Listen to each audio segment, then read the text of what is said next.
Bienvenue sur notre chaîne. Aujourd'hui, nous allons explorer l'un des êtres les plus fascinants de la mythologie, le Behemoth. Ce colosse énigmatique apparaît dans les textes anciens, étant décrit comme une créature d'une taille et d'une force extraordinaire, capable d'inspirer la peur même dans les cœurs les plus courageux. Il est souvent associé au symbolisme du pouvoir brut et indomptable de la nature. Mais avant de plonger plus profondément dans les légendes et les interprétations de cette incroyable créature, profitez-en pour vous abonner à notre chaîne. Ainsi, vous ne manquerez aucune de nos vidéos sur les mythologies du monde entier. Revenons maintenant à notre sujet et découvrons davantage sur l'imposant Behemoth. Le Behemoth est mentionné dans le livre de Job, dans la Bible, plus précisément dans Job 40, 15 à 24. Il y est décrit comme l'une des plus grandes créations de Dieu, un animal herbivore qui boit de grandes quantités d'eau et qui n'a pas d'égal sur terre en termes de force et de taille. La description biblique suggère une créature dotée d'une puissance impressionnante, dont la structure osseuse est comparée à des barres de fer et son corps à une forteresse de bronze. L'identité du Behemoth a fait l'objet de nombreuses spéculations et débats au fil des siècles. Certains chercheurs pensent que la description pourrait faire référence à un hippopotame ou à un éléphant en raison de référence aux habitudes aquatiques et au régime herbivore. Cependant, d'autres interprètent le Behemoth comme un symbole mythologique, représentant les forces incontrôlables de la nature, un défi constant à la suprématie humaine.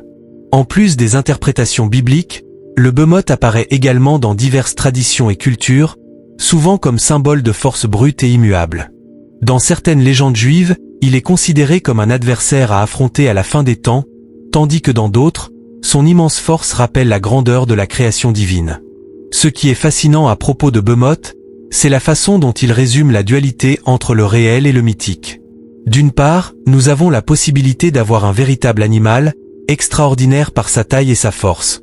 De l'autre, un archétype symbolique des forces naturelles que les humains ne peuvent dominer. C'est cette dualité qui rend l'étude du Behemoth si intrigante et pertinente pour comprendre comment les cultures anciennes considéraient le monde qui les entourait. Caractéristiques et physionomie. Les descriptions du Behemoth dans les Écritures et dans la tradition varient, mais certains éléments communs délimitent sa physionomie. Généralement, il est considéré comme un animal gigantesque, beaucoup le comparant à un hippopotame ou à un éléphant, mais avec des dimensions beaucoup plus grandes. Ses pattes sont robustes, capables de supporter son énorme poids, et sa queue est souvent décrite comme ressemblant à un cèdre, suggérant une force extraordinaire. La peau du Behemoth est décrite comme impénétrable, comme si elle était recouverte d'une armure naturelle, le protégeant des attaques extérieures. Pouvoir. Les pouvoirs du Behemoth sont directement liés à sa physionomie et à sa présence imposante. Il est l'incarnation de la force brute et de la résilience. Force physique, le Behemoth possède une force incomparable, capable de détruire facilement les obstacles naturels. Sa musculature puissante lui permet de se déplacer sur des terrains difficiles et d'affronter ses adversaires d'un simple mouvement de fente. Résistance, une peau aussi dure que le bronze et des os comme des barres de fer rendent le Behemoth presque invulnérable aux attaques. Il peut résister à des impacts qui détruiraient d'autres créatures. Domination sur la nature, en tant que créature symbolique, le Behemoth représente le pouvoir indomptable de la nature. Sa présence peut modifier l'environnement qui l'entoure, faisant de lui un être presque mythologique dans le sens de contrôler les éléments naturels. Faiblesse. Bien que la mythologie décrit le Behemoth comme presque invulnérable, il n'est pas totalement dénué de faiblesse. Nourriture et subsistance, étant une créature herbivore de taille gigantesque, le Behemoth a besoin de grandes quantités de végétation pour se maintenir. En période de pénurie, ce besoin peut devenir une faiblesse. Dépendance à l'eau, des descriptions anciennes mentionnent le Behemoth comme un être qui a besoin de grandes quantités d'eau. Le manque d'accès aux sources d'eau peut l'affaiblir. Symbolisme divin, dans de nombreuses interprétations, le Behemoth, malgré sa force, est subordonné au pouvoir divin.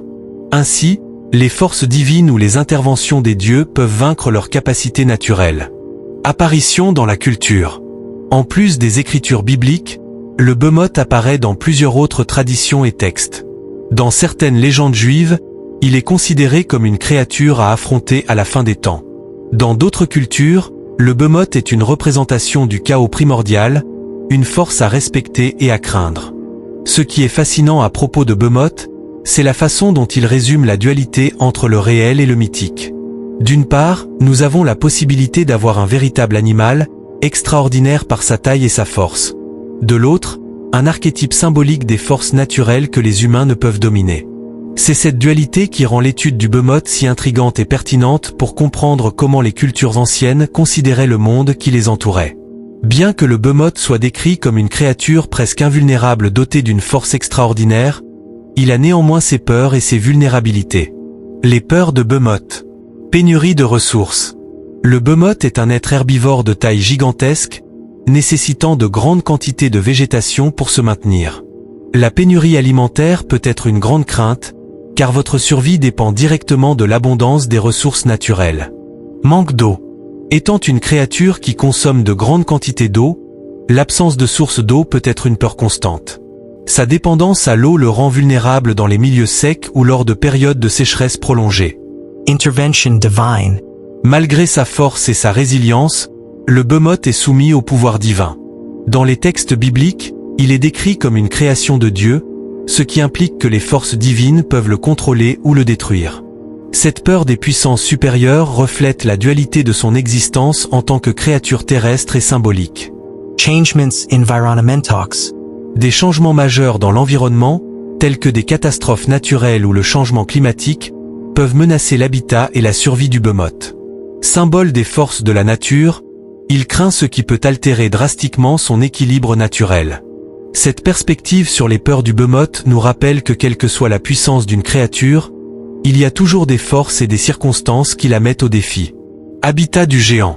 Le behemoth est traditionnellement décrit comme habitant des régions fertiles et riches en végétation, où il peut trouver les grandes quantités de plantes dont il a besoin pour se nourrir. Les descriptions bibliques suggèrent qu'il vit à proximité de plans d'eau, comme des rivières ou des lacs, où il peut facilement étancher son énorme soif. Ces zones doivent être riches en ressources naturelles pour accueillir une créature d'une telle ampleur. Qui le behemoth craignait le plus? Malgré sa force et son invulnérabilité physique, le behemoth craignait par-dessus tout l'intervention divine. Créé par Dieu, il est soumis à la volonté divine, et les Écritures suggèrent que seul Dieu pouvait l'apprivoiser ou le détruire. Cette peur de l'autorité ultime représente la limite ultime du behemoth, montrant que quelle que soit sa puissance, il n'est pas à l'abri du contrôle divin. Le behemoth, avec sa taille colossale et sa force inégalée, est un symbole puissant des forces brutes et indomptables de la nature. Habitant des régions fertiles et dépendant de grandes quantités de ressources, il représente à la fois l'abondance et la fragilité du monde naturel. Son respect et sa crainte face à l'intervention divine nous rappellent la dualité de son existence, à la fois en tant que créature réelle et tangible et en tant qu'archétype symbolique. Si vous êtes curieux de connaître cette créature mythologique et d'autres, continuez à nous suivre. Nous aurons de nombreuses vidéos explorant des êtres légendaires de différentes cultures, toujours avec de nouvelles perspectives et interprétations fascinantes. Alors n'oubliez pas de vous abonner à la chaîne et d'activer la cloche pour recevoir les notifications des prochaines vidéos.